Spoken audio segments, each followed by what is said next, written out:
Morning everybody, and welcome to another Map and Lens ride out. So, the ride out today, I'm not entirely sure where I'm going. I don't really have a plan for this one. For any of you who follow the channel, you'll know that we had a little bit of a incident fairly recently, and the bike was off the road for a little bit, and then it also needed an MOT. So sorted the MOT out last week. There's a video for that if you want to have a little look.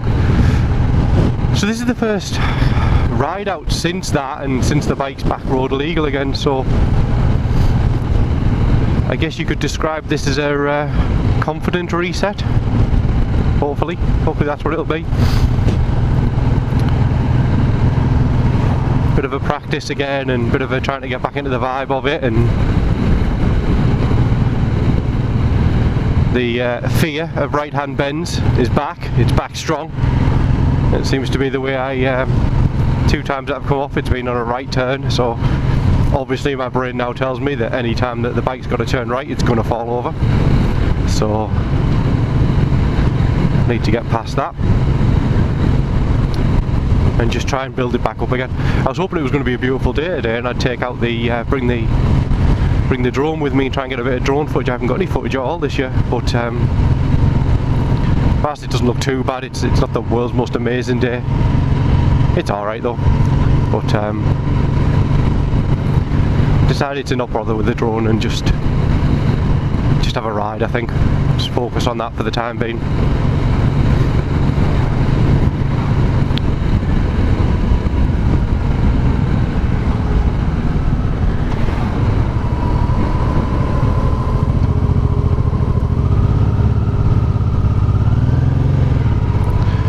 So we're out in the beautiful North Yorkshire Moors again. About 5 or so minutes outside of Middlesbrough, outside of where we live. Super pretty around here. I think we're potentially going to head out towards the boyhood home of Captain Cook, which is the village of Great Ayton.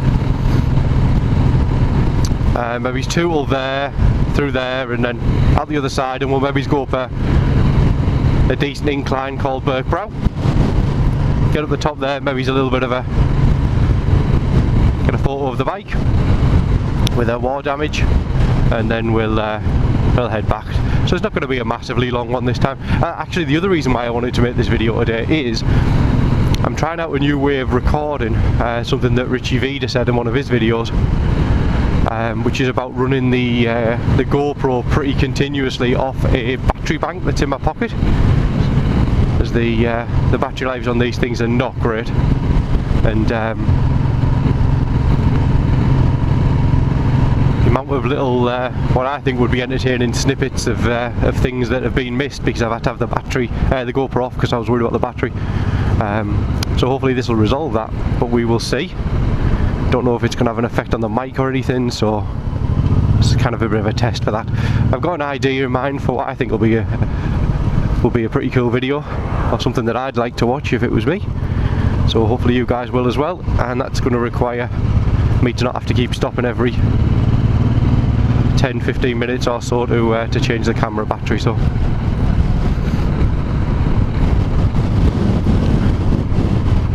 we'll see how it goes.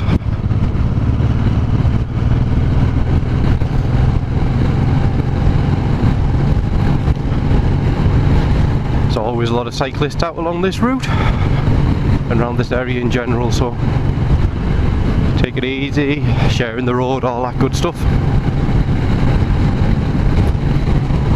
Not like I'm an especially fast rider at the best of times, to be honest, least of all now. Apologies if there's a unpleasant sniffing coming through the mic. It's getting to be the beginnings of hay fever season for me, and I suffer that quite bad, not quite badly.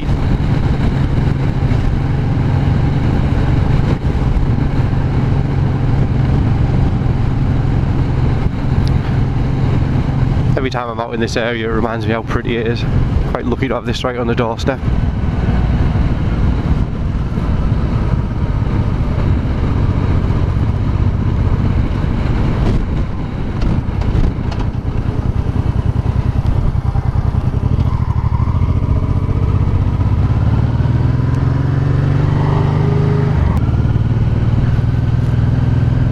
So this is great. Very pretty little village. Often come for a walk down here on a nice day, a nice afternoon. As does a lot of the, as do a lot of the locals who live around here in the Middlesbrough area. Can get quite busy on a nice day. There's a little stream down there for the kids often come and play in it with fishing nets, and I know my 3 kids did when they were little. Before this sort of stuff's boring, because it's not TikTok.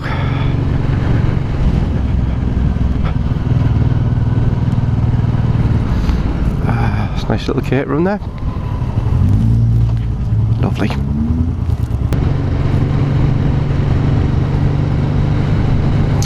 For anybody who has watched the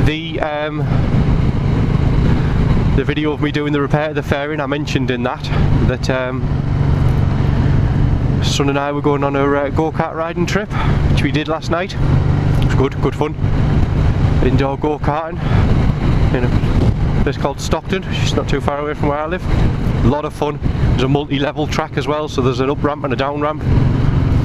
Awesome, lots of fun. First like heat, as they call it, wasn't so good. Second heat, managed to place first, so I was quite pleased with that. After the first heat, I made all the excuses to my son, explained that, you know, when you got a little engine on a go-kart and you're a big-ish chap, that's going to affect your performance. Sounds like race drivers' excuses, and it probably is. But physics doesn't lie. And, you know, it's a lot harder for these little go-kart engines to move nearly 14 stone as it is for them to move a young whippersnapper at like 10, 11 stone. So that's my excuse, and I'm sticking to it. So we're just leaving Great Inn now.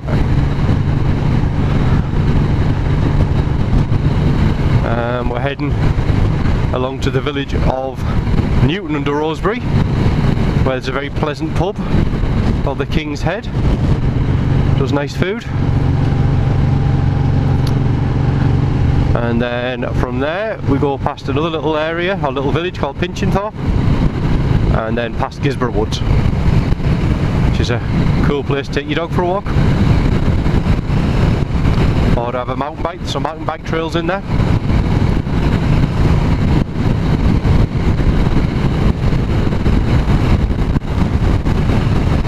Don't know if you can hear on the GoPro, but it's the wind's picking up a smidge.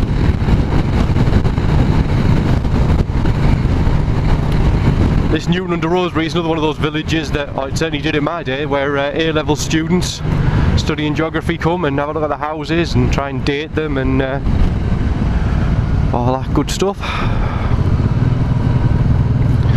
Although if memory serves, I don't remember that we actually did a lot of house dating. I feel like we probably just wandered around and hid from the teachers. It's the King's Head Inn. I was there for a couple of weeks back for a bit of food. Very nice. Had the mushroom risotto.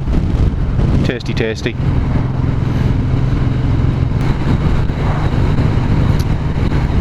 Just entering Pinchinthorpe. Again, there's another cool place to have something to eat. Pinchinthorpe Hall, which is on the right hand side. A lot of my videos do seem to mention food.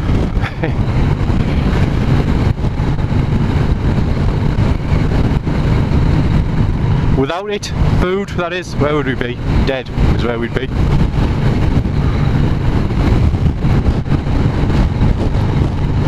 I think one of the things with the off that frustrated me the most is I was just starting to find my confidence. Really starting to have a big grin on my face as you're sort of gliding sensibly from corner to corner. Nice, just a nice steady pace, and then off you come. And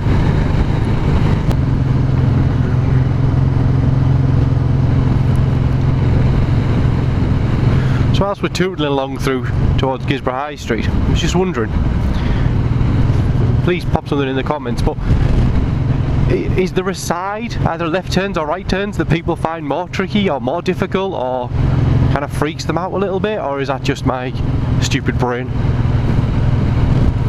I've always been slightly more suspicious of right-hand turns. I don't know why. I don't know why that is. I don't know what it is about turning right that makes me more uncomfortable than turning left. It's so bizarre.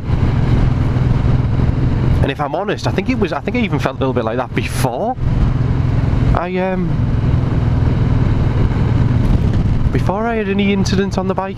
I don't know whether it's because when I was learning, you know, I had to go into a car park and in essence do loops and things like that to make sure you could do your slow speed manoeuvring. It was always done in left loops, so I don't know whether I just started off always turning left and practicing that more, so therefore it felt a lot more natural than turning right did.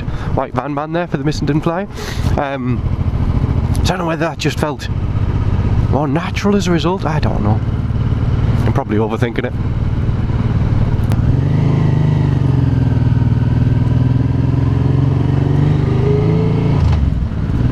Another place I've been with my wife to eat, Foxing. Dear, I should stop eating so much. Got Gisborough Hall coming up on the left. Now, something I always remember of Gisborough Hall as a kid is my sister used to be, she used to be well into gymnastics when she was younger. I did it for a little bit, but then gave up. My sister was well into it, and they often used to in the summer do like gymnastic shows at Gisborough Hall up on the left-hand side, which I always, as you do when you're a kid, got dragged along to. But I never minded this one, and the reason was because on the grass outside the front, as part of the like fair, if you like, that they must have been doing, and my sister was doing gymnastics at, they had remote control car racing, like little remote control car buggies, and it was awesome fun. There it is, Gisborough Hall. Just sit and watch them bopping round, and I always really wanted with me. Got me into the looking at remote control cars and catalogues and stuff when I was a kid. Old things like the Hornet and a Grasshopper and a Lunchbox and Stadium Blitzer and all that sort of jazz. So yeah, good fun, good memories. Never really did get a proper one, but would have been cool too.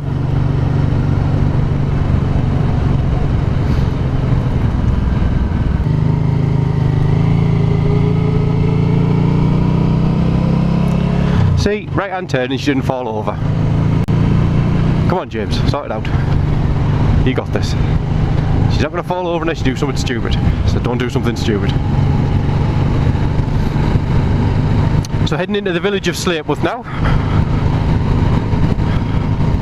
and you've guessed it, there's an awesome place to eat. Fox and Hounds does an amazing carvery, really nice top draw. Big fan of it.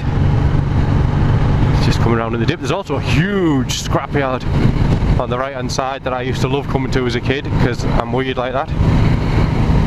Grabbing bits and bobs, car parts. It's one of those sort of more modern scrapyards where you can go and ask them what you want and they've got it all shelved up and stuff, or it used to be. I assume it's still the same. You'll see it on the right hand side in a sec.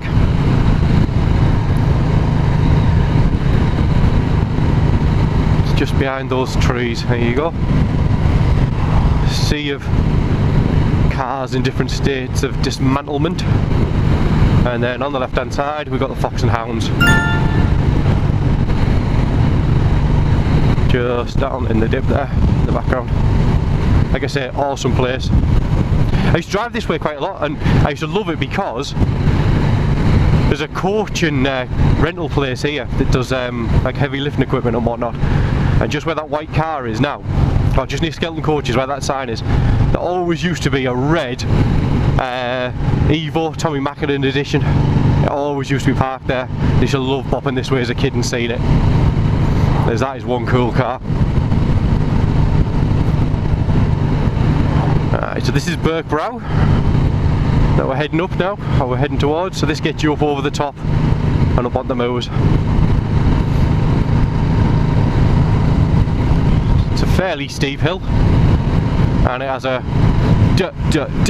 right turn at the top, so we'll be hanging in the inside lane, letting everyone blast past us and driving like a learner. I think will be the plan, I think, to get up here. There's a little car park at the top as well, so I think we'll pull in there and see if we can't get a cheeky little picture of the bike. I decided not to put anything underneath my jacket today, and that was a mistake because it is chilly.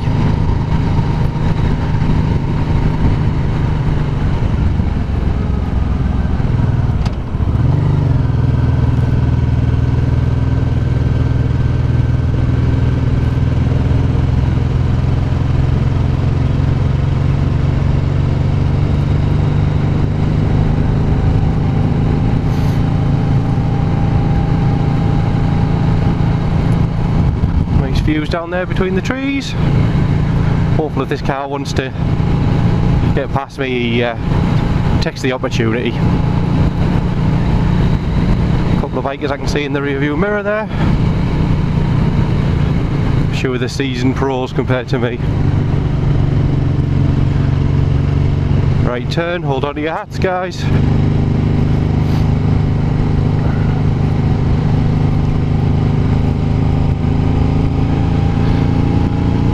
And there we go. Honestly, I feel a bit like a learner again.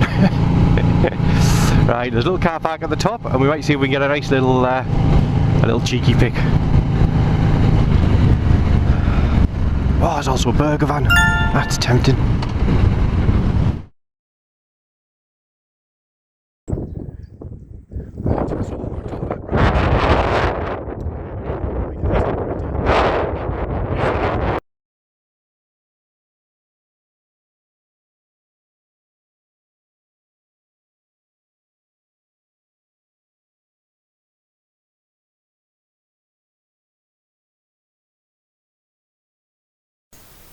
So after riding all the way up to the top of Burke Brow, we had our knee down at least twice on the corner.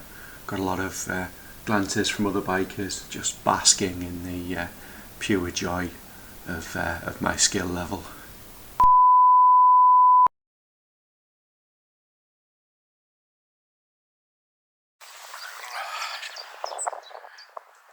Right, so top of Burke Brow. You probably can't see a great deal. The sea is over there behind us. Nice little ride up. Little coffee van. I stupidly didn't have any money on me because I never really carry any. But not only did the one of the coffee van offer to make me a free cup of coffee, which was very sweet of it, the chap at the front of the queue actually bought it for me. That was very sweet, very kind of, very nice. Got to remember, keep a little bit of change somewhere tucked away in the bike. You know, when you have a little slot in the car with a little bit of change, and they haven't got one of those in the bike. Clearly I need it because not everywhere takes contactless. So, but nice little ride out so far. There's a couple of other bikers here, so I had a chat with a couple of them, which is nice. It's always a lovely scene, and bikers always dead chatty and friendly. I find in my experience, which is really nice.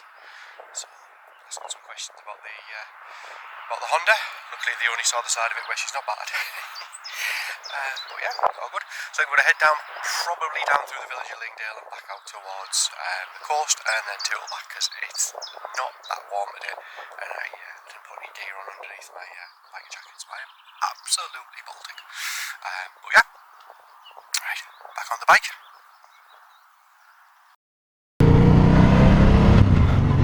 Right, well that was a lovely little stop. Nice warm cup of coffee. Absolutely needed today. It's gone bitter. I almost put my summer riding gloves on as well, and I'm really pleased that I didn't. Because I think I'd have found that quite good. Ooh! Heated grips, man! Totally forgot I had heated grips. This is going to be so good in about 4 minutes when they warm up. Living the dream. Oh, it's so nice to be back on the bike again.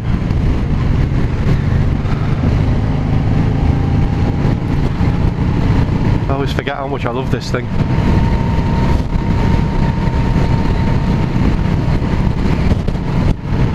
Looking at some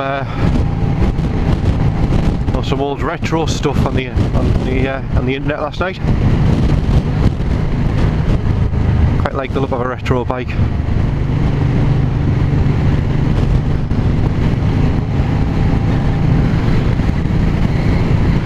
the new Royal Enfield stuff I quite like, and then I stumbled upon some of the Herald bikes as well last night, and they're big fan of the way the Cafe Sport looks. It's really nice. But then I take another look at this bike, and I don't care what people say, I really like it. I think it looks lovely. Well,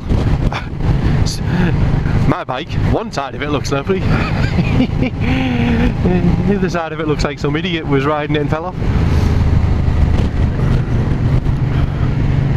Well, hopefully if it stays dry, I can get the rattle can out and see if I can't do the final little bit of it and make it a little bit better. That'll be nice.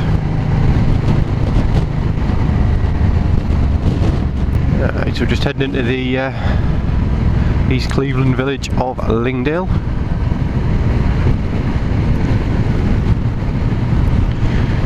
Once bought an old Sirocco from somebody in this village.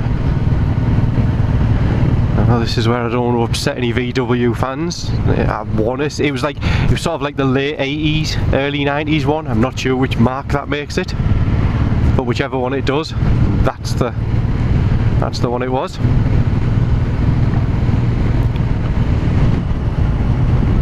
Interesting church there.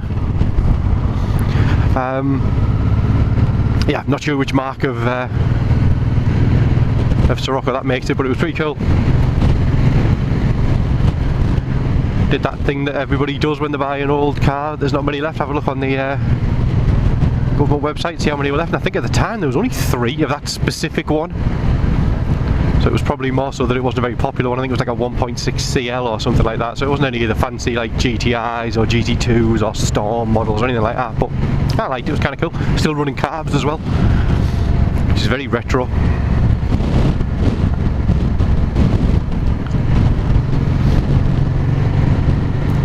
There's a sea down there, which is quite nice. Sun's just given us a bit of a welcome. Just start to feel the heated grips as well, which is nice. I don't know about where you all live, but around where we live, the roads have taken one hell of a beating over the winter period this time round. Really badly chewed up. What with that, and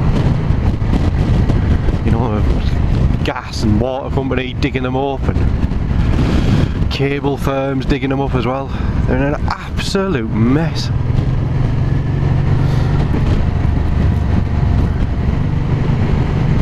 If only we had like a government agency that was responsible for repairing the roads and making them in good condition. That would be good. I'd noticed when I was when you're watching YouTube videos, as you do, and somebody was chatting about the bike and saying how good condition it was, and you could tell that, you know, if you lifted your hands off the bars and stuff, that the bike would continue to track straight and true. And I remember thinking, oh, okay, that's an interesting test. And I went and found a fairly safe place to do it, and just at low speed, nobody around. And when I say lifted my handles off the handlebar, I didn't lift them right off, I just sort of like hovered them above it. And I noticed that when the NT got to slow speed, sort of below about 20, the handlebars started to roll, you know, like started to wobble. Then I made the mistake of Googling that and found all mentions of death wobbles and all manner of things. Then I started to freak out, and I think that's initially what made me worry that there was a problem with the tyres. So when the bike went in for its MOT, I had a little chat with the guy after when he was checking some of the alignment and stuff, and I just mentioned it to him, and he was saying, did you have you know, he was asking questions about like tyre pressures and all that, and I'm quite fastidious about that and make sure that I check the pressures before every ride, just because it feels like the right thing to do. So I knew the tyre pressure was good, so I said that no, you know, tyre pressure wise everything was fine, and he checked the alignment as part of the MOT as well, and alignment was fine, and he checked the tyres, and you know, although the rear one squared off a bit, his advice was that, you know, there's plenty of life left in it yet, there's not really any need to swap it over, it's not that badly squared off. So anyway, and then he was saying, did you have a top box on it? And I'd said yes, you know, most of the time I ride around with the rear top box. And he said, well, you haven't got the top box on it now, and he said, like, I guarantee if you try the same thing again without the top box up on the way home, you'll find that it doesn't do it anymore. And he knows way better than me, but you know, I even had that little bit of scepticism in my mind thinking, really, can a top box make that much difference? Lo and behold, tried it, and he was right. It just doesn't do it without the top box on.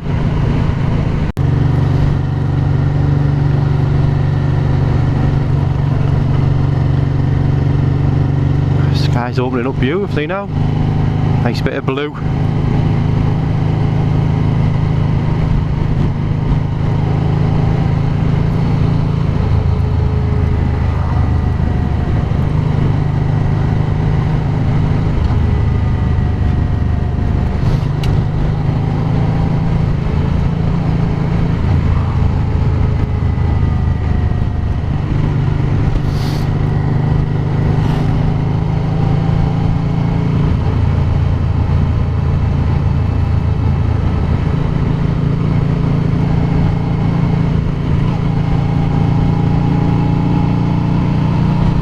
Beautiful little church there, very pretty.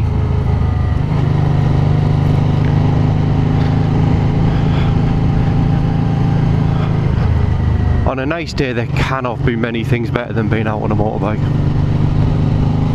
Just can't be.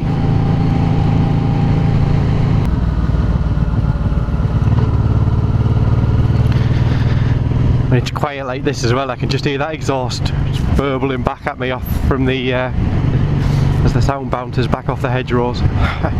Awesome.